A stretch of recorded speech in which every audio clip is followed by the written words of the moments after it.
Hello there, this is the Bookkeeping Master on YouTube. Welcome back. This is part 3 of learning how to reconcile accounts.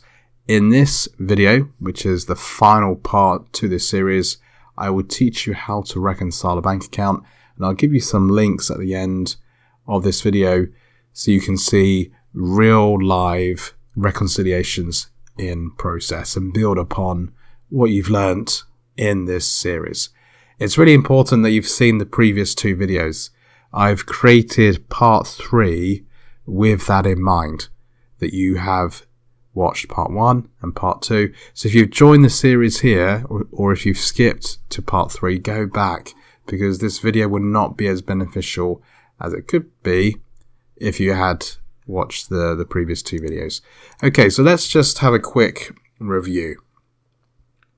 In part 1 of this series, I covered what reconciliations are.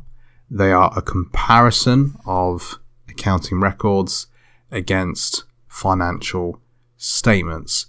We compare and we ensure that the accounting records accurately reflect financial statements.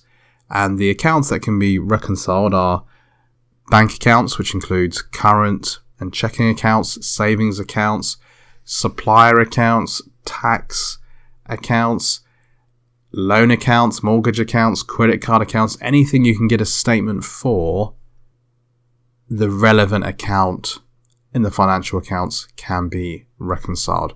And if that doesn't make sense, then go back and watch part 1. In order to use a financial statement to reconcile against, the statement must include a period, such as a week or a month. The statement must have an opening balance, a list of transactions, and a closing balance. And in the previous video, we actually did a dummy reconciliation. So we have a loan statement and the loan account, and we went through that, and I went through that process of reconciling the loan account. It's really important that you watch that video and understood the content, because this is basically a bank reconciliation. When we reconcile a bank account, the process is no different. This could be a bank statement on the left. This could be the account history of the bank account in the accounting records, and we simply compare. We add the missing transactions, get rid of the duplicates, and ensure that the closing balances match at the end. So if you didn't watch the previous video, go and watch that, because this is a bank reconciliation. We could simply change the names at the top here to bank account or checking account, current account. The process is identical no matter which account you are reconciling. The only real difference when it comes to reconciling a bank account is generally there are more transactions on a bank account, and a bank account is reconciled more frequently than, say, a loan account. So when you reconcile a bank account, it could be that you're doing it weekly, whereas a loan account, it could be you're doing it monthly, or once a quarter, or even once a year.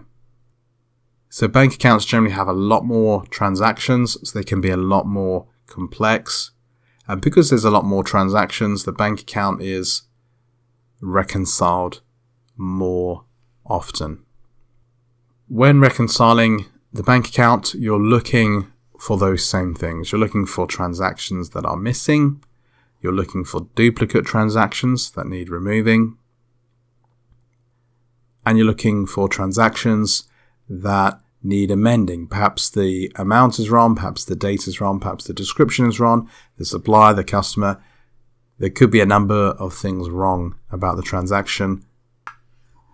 And the goal is to match that closing balance. So what is the process of doing a bank reconciliation?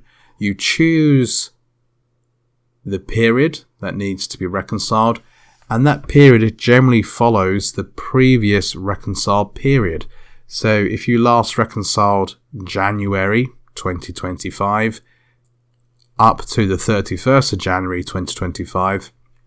Your next reconciliation is going to start 1st of February 2025.